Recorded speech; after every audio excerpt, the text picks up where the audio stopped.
नमस्कार मित्रांनो, बघा तुम्हा सर्वांना इथे मागे राम मनोहर लोहिया यांचा फोटो दिसतोय। हा व्हिडिओ करण्याची गरज का, तर आज मुळात त्यांची पुण्यतिथी आहे आणि दुसरी महत्त्वाची गोष्ट, आयोग आपल्याला वेळोवेळी राम मनोहर लोहिया यांच्याबद्दल प्रश्न विचारते, परंतु अनावधानाने त्यांच्याबद्दल क्वचितच इन्फॉर्मेशन आपल्याला आपल्या पुस्तकांमधून वाचायला मिळते। मग बघून घेऊया राम मनोहर लोहिया यांच्याबद्दल माहिती। सुरुवातीला त्यांचा पहिला उल्लेख ऐतिहासिकरित्या कुठे सापडतो, तर त्यांची जुलियाओ मेनेंझेस यांच्यासोबत झालेली बर्लिन इथे मैत्री। आता बर्लिन येथे ते इकॉनॉमीचं शिक्षण घेत असताना त्यांची मैत्री जुलियाओ मेनेंझेस यांच्यासोबत जमली आणि नंतर जेव्हा गोवा मुक्ती संग्रामामध्ये एक प्रकारे नेतृत्व करायचं होतं, तेव्हा जुलियाओ मेनेंझेस आणि राम मनोहर लोहिया यांनी एकत्रित मोठ्या प्रमाणात गोवा मुक्ती संग्रामात नेतृत्व केलं। त्यानंतर 1930 ला आपण बघतोय लीग ऑफ नेशन्सची जेव्हा एक प्रकारे तिथे परिषद होती, त्या परिषदेमध्ये सुद्धा समाजवादी लिफलेट त्यांनी एक प्रकारे पूर्ण त्या कॉन्फरन्सच्या परिषदेमध्ये एक प्रकारे उडवलेले बघायला मिळतात।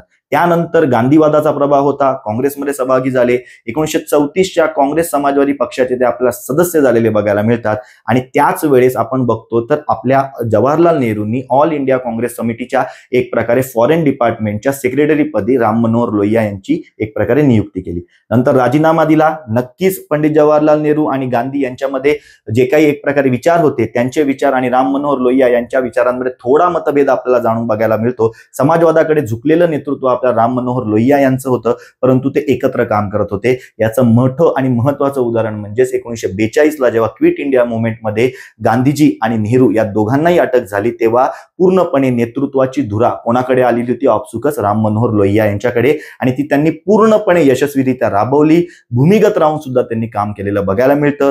त्यावेळेस 1942च्या क्विट इंडिया मुवमेंटच्या माध्यमातून त्यांनी मुंबई आणि कलकत्ता इथे एक प्रकारे रेडिओ स्टेशन्स उभारले। स्वातंत्र्यानंतरही अनेक गोष्टी झाल्या। 1948 ला समाजवाद्यांचं म्हणजे काँग्रेस समाजवादी पक्षाचं नाशिक इथे सेशन झालं, 6वं सेशन होतं। या सेशनमध्ये जेव्हा एक प्रकारे पूर्णपणे आपले समाजवादी आहेत त्यांनी काँग्रेसमधनं बाहेर पडायचं ठरवलं, त्यावेळेस हिंद किसान सभेची त्यांनी स्थापना केली आणि अशा सभेचे सुद्धा पहिले अध्यक्ष म्हणून आपल्याला राम मनोहर लोहिया यांची नियुक्ती झालेली बघायला मिळते। त्यानंतर जर आपण टेक्निकली बघतोय तर 1955 ला हैदराबाद इथे सोशलिस्ट पार्टी याची स्थापना केली। पुढे जाऊन जर आपण बघायचं झालं तर नेफा इथे त्यांनी प्रोटेस्ट सुद्धा केलेला होता आणि त्यानंतर एक प्रकारे प्रजा सोशलिस्ट पार्टी याची त्यांनी स्थापना केली, ज्याच्यात त्यांना मदत आचार्य कृपलानी यांच्या किसान मजदूर प्रजा पार्टी याच्यासोबत किंवा याची झालेली होती।